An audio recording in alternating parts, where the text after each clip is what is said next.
तो इसमें जो है आपका जो डाउट्स थे वो हमने क्लियर किया। अब हम आपको नेक्स्ट आपको यांग वेसल्स मेरिडियन पर चलते हैं। यांग वेसल मेरिडियन आपकी ईओवी की। कौन चाहिए? जी पेन चाहिए? पेंसिल से लिखो। एक मिनट, अपना जो है ऑडियो प्लीज म्यूट कर लिया करिए, क्योंकि फिर इसमें डिस्टरबेंस होता है। एक बार हम कर देते हैं।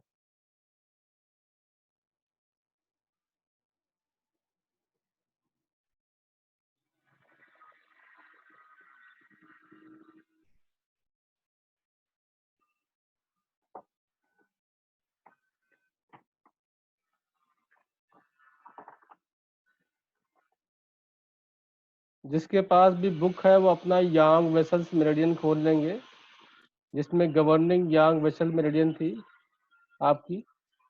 हम लोग 4 इन वेसल्स मेरिडियन पढ़ चुके हैं, अब 4 यांग वेसल्स मेरिडियन पढ़ेंगे।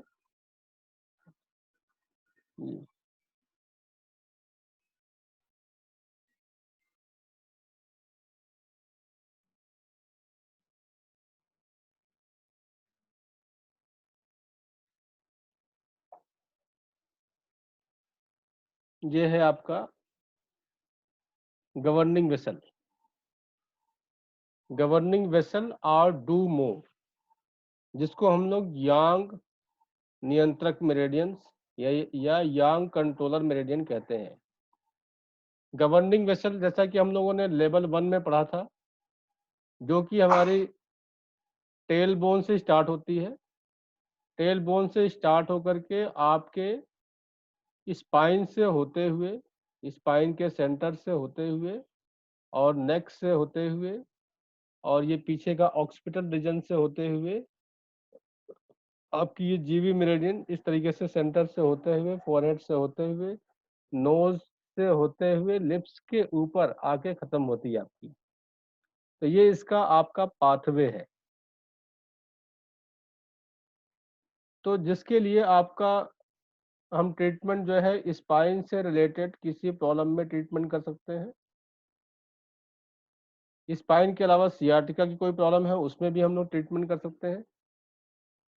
इसके लिए हमारा मास्टर पॉइंट जो दिया हुआ है SI3, कपल पॉइंट है UB62, स्टार्टिंग पॉइंट हमारा GB1 या CV1। GB1 CV1 आसपास में है, इसलिए स्टार्टिंग पॉइंट हम दोनों बोल सकते हैं। GB1 आपका टेल बोन पे है, टेल बोन से हम और अंदर जाते हैं तो CV1 आता है आपका। तो ये स्टार्टिंग पॉइंट हो गई आपका इस वेसल्स का।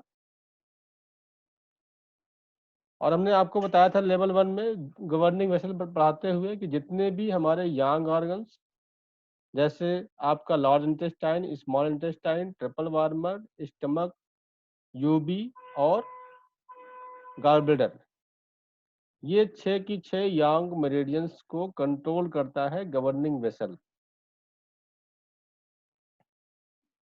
ये हमने आपको बता ही दिया, आपको कहाँ से कहाँ GB1 से स्टार्ट होता है, 28 नाक के नीचे खत्म हो जाता है, Passage to UB12, Leo point GB1। अब इसमें मेल का प्रोटोकॉल दिया हुआ है SI3 tone, UB62 sedate. SI3 आपका मास्टर पॉइंट, कपल पॉइंट आपका UB62, एडिशनल पॉइंट है आपका DU3। DU को हम लोग GB भी बोलते हैं, ये ऊपर लिखा हुआ आपका, ये ऊपर लिखा हुआ है GB या DU मेरिडियन। तो या GB बोलिए या DU बोलिए, दोनों में से कोई भी लिखा हो सकता है आपका। DU3 जो पॉइंट है इसको हम रेंटिंग करते हैं, रेंटिंग का मतलब सीड लगाते हैं या फिर स्टार मैग्नेट।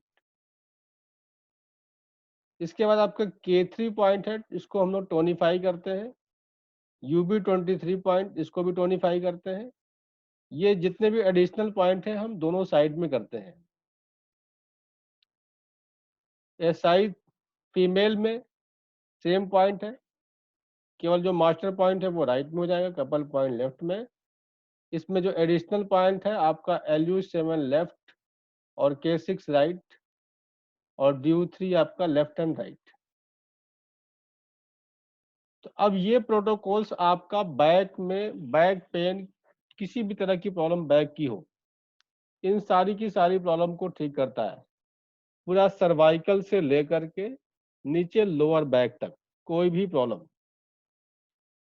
इसमें ये किडनी यांग का मतलब किडनी का फंक्शन, किडनी के फंक्शन को भी ठीक करता है ये पॉइंट। SI3 और UB62 का कॉम्बिनेशन किडनी के फंक्शन को ठीक करता है। अगर हम एडिशनल K3 और UB23 अगर एडिशन कर देते हैं तो और भी इसका इफेक्ट बढ़ जाता है। तो किडनी की फंक्शनिंग अगर डिस्टर्ब होती है, जैसा कि हमने लेवल 1 में आपको किडनी मेरिडियन पढ़ाते हुए बताया था कि किडनी में हमारी इच्छा शक्ति जागृत होती है। किडनी के बारे में ये बताया गया कि जिस तरीके से एक दीपक होता है, उसमें घी डालते हैं, जितना घी डालते जाते हैं उतना हमारा दीपक जलता रहता है। ठीक उसी तरीके से हमारे बॉडी में किडनी ऑर्गन है। हमारे शरीर रूपी दीपक तब तक जलता रहता है जब तक आपकी किडनी काम कर रही है। किडनी की फंक्शनिंग जितनी अच्छी होगी उतना आप एक्टिव होते हैं, उतना ही आपकी एनर्जी लेवल स्ट्रांग होती है, हर चीज को सहने की क्षमता बढ़ जाती है, हर चीज को एब्जॉर्ब करने की क्षमता बढ़ जाती है। तो किडनी का बहुत बड़ा रोल है। तो इसलिए बढ़ती हुई एज में सभी की किडनी वीक हो जाती है। तो किडनी सर एक क्वेश्चन है मेरा यहाँ पे कि जी सपोज हमने SP4 और वो जो P6 वाला पॉइंट था जी वो जी लगाया और हाँ जी डाइजेशन वगैरह के लिए, उसके साथ साथ बंदे को बैक पेन भी है, तो हम दो protocols at a time use कर सकते हैं कि एक टाइम पे एक ही प्रोटोकॉल हाँ जी, लगेगी? हम एक साथ में 2 प्रोटोकॉल कर सकते हैं। Okay, thank you sir. जी।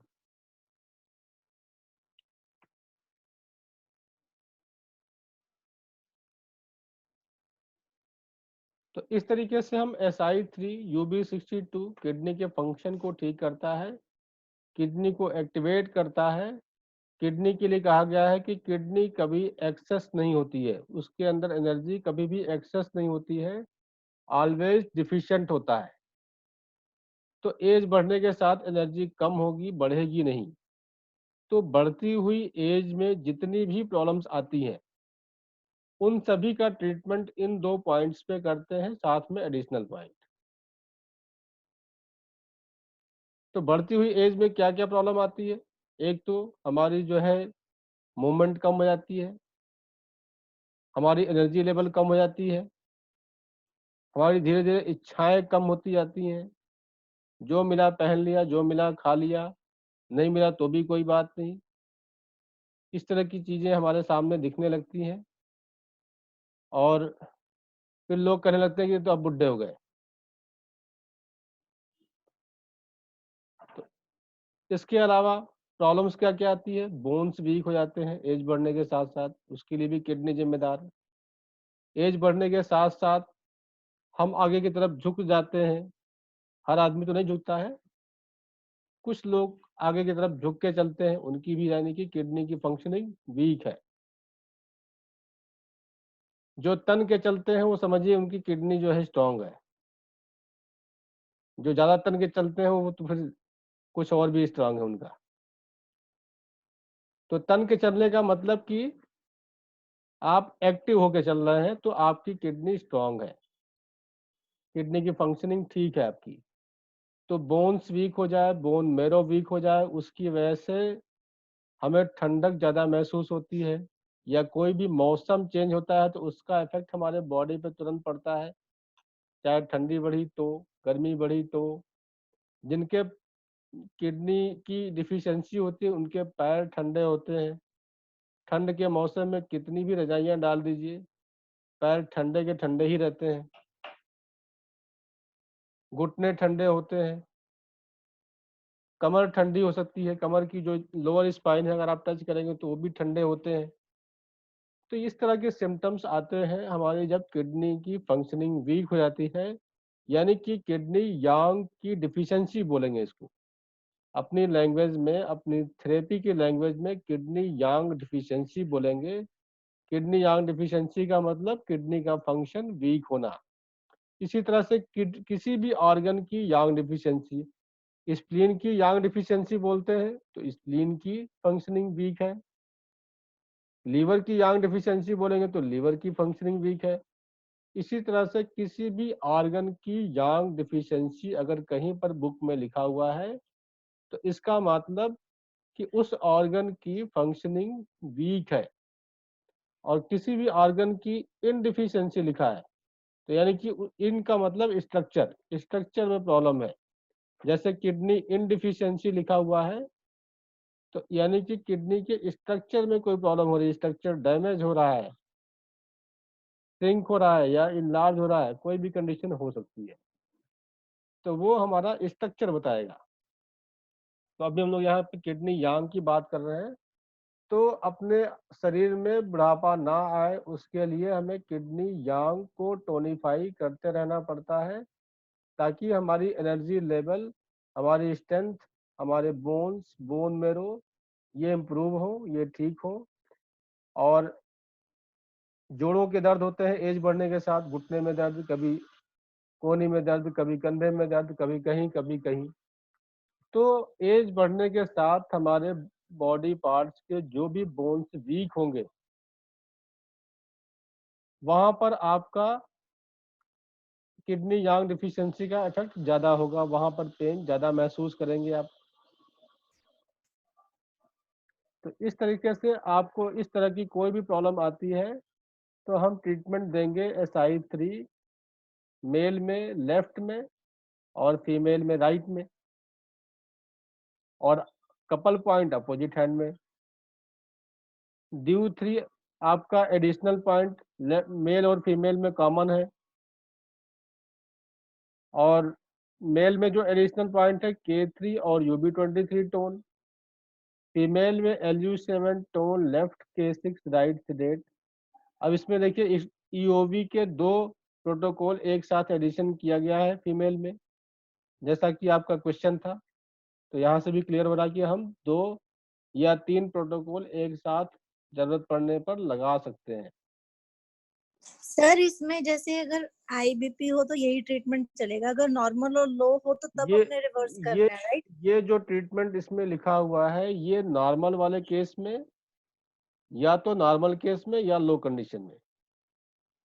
ये लो का लिखा हुआ है। हाँ जी, हाँ जी। तो कल वाला जो था वो तो आपने बोला था SP4 और P6 हाँ, की, वो हाई बीपी की। SP4 P6 की बात की थी। अब देखिए हम लोगों ने यहाँ पर डिस्कशन किया किडनी यांग डिफिशियंसी। हमने सारे आपको डिफिशियंसी के सिम्टम बताए आपको, है ना? हाँ, और उसके साथ बीपी हाई हो तो ये सारे सिम्टम्स तो हम है ही है। हम बताते हैं आपको। जब इसके साथ अभी अगर लो है या नॉर्मल है और जितने सिम्टम्स बताए हैं अगर उस पेशेंट को है, तब हमारा मास्टर पॉइंट SI3 होगा और कपल पॉइंट UB62 होगा। और जब उसी पेशेंट को बीपी हाई है और सिम्टम वही है आपके सारे डिफिशियंसी वाले, तो ये आपका जो कपल पॉइंट है वो मास्टर पॉइंट हो जाएगा। यानी कि जो आपका यहाँ पर SI3 है यहाँ UB62 हो जाएगा। तो UB62 टोनिफाई करेंगे और SI3 आपका कपल पॉइंट यहाँ पर आ जाएगा, वो सेडेशन होगा। और सर K3 ये बाकी सबकी कंडीशन सेम सेम रहेगी। रहेंगे। हाँ जी। Okay sir, thank you thank you. और सर ऐसे ये मुझे थोड़ा सा समझ नहीं आया है, जी सॉरी। क्या नहीं, ये आपने मास्टर पॉइंट बताया ना, जैसे SI3 मेल वाला बोल रही हूँ, हाँ जी और कपल पॉइंट आपने बताया UB62 जी एक लेफ्ट हैंड में और UB62 राइट हैंड में। जी ठीक जी है सर। ये DU3 left and right, sir ये क्या हैंड के लिए बताया है, लेफ्ट एंड राइट? फिर K3 है लेफ्ट एंड राइट, हाँ जी ये हाँ मुझे जी। क्लियर नहीं हो रहा। जैसे ये लिखा मतलब हुआ है, फिर से हम बता रहे हैं। हाँ जी, SI3 आपको लेफ्ट में टोनिफाई करना है, हाँ जी, UB62 राइट में सिलेक्शन करना है, हाँ और जी। ये DU3 यानी कि GB3 ये लेफ्ट और राइट दोनों में लगाने हैं, लेफ्ट और राइट दोनों में। मतलब एक हाथ में दो लग सकते हैं सर ऐसे मैग्नेट? हाँ जी, हाँ जी, टोनिफाई या सेडेट जो भी करते हैं। जी जी, जो एडिशनल पॉइंट है वो दोनों में ही लगाने हैं आपको, ठीक है, तो लेफ्ट एंड राइट दोनों में लगाने हैं। दोनों में लगाने हैं। सर मैंने क्या किया था, मैंने जो थे ये मास्टर पॉइंट और कपल पॉइंट ओरिजिनल पे लगाकर और हम्म, जो दूसरे वाले हैं वो राइट एंड लेफ्ट वो हाथों पे कर दिए थे, वो भी कर ठीक है ना? वो भी कर सकते हैं। Okay sir. तो इस तरीके से ये आपका K3 एडिशनल पॉइंट है, ये भी दोनों हाथ में लगेगा, लेफ्ट एंड राइट। जो भी 23 भी एडिशनल पॉइंट है, ये भी दोनों साइड लगेगा, लेफ्ट एंड राइट। इसी तरह से फीमेल में सेम। क्लियर है डाउट? हाँ जी सर। अब उसके बाद हमने बताया सर था ये कि कंप्लीट प्रोटोकॉल पूरा फॉलो करना पड़ेगा ना, मतलब जितने भी पॉइंट्स एडिशनल दिए हैं वो सारे अप्लाई करने पड़ेंगे सर? जी जी जी, हाँ जी, हाँ जी, दोनों दोनों फॉलो करने पड़ेंगे। इसमें आपका ये, हाँ, जैसे फीमेल में है तो ये दोनों प्रोटोकॉल फॉलो करने पड़ेंगे। केवल हम एक प्रोटोकॉल से पहले हम स्टार्ट कर सकते हैं। अगर इसमें किसी भी तरह का आपको रिलीफ कम मिल रहा है, तब हमें ये दो प्रोटोकॉल्स जो दिए हुए हैं वो हमें एडिशन कर सकते हैं। जी, हाँ जी, इंदिरा जी कुछ पूछना चाह रही थी आप?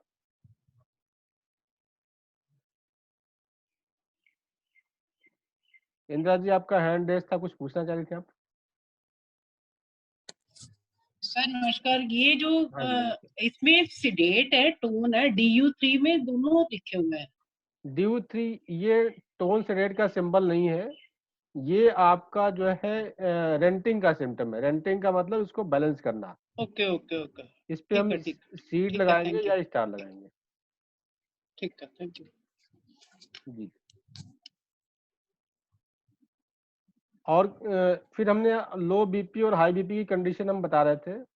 तो लो बीपी के कंडीशन में तो हम SI3 मास्टर पॉइंट लिए हुए हैं। अगर हाई बीपी की कंडीशन है तो जो ये मास्टर पॉइंट आपका SI3 है, हम UB62 लगाएंगे मास्टर पॉइंट।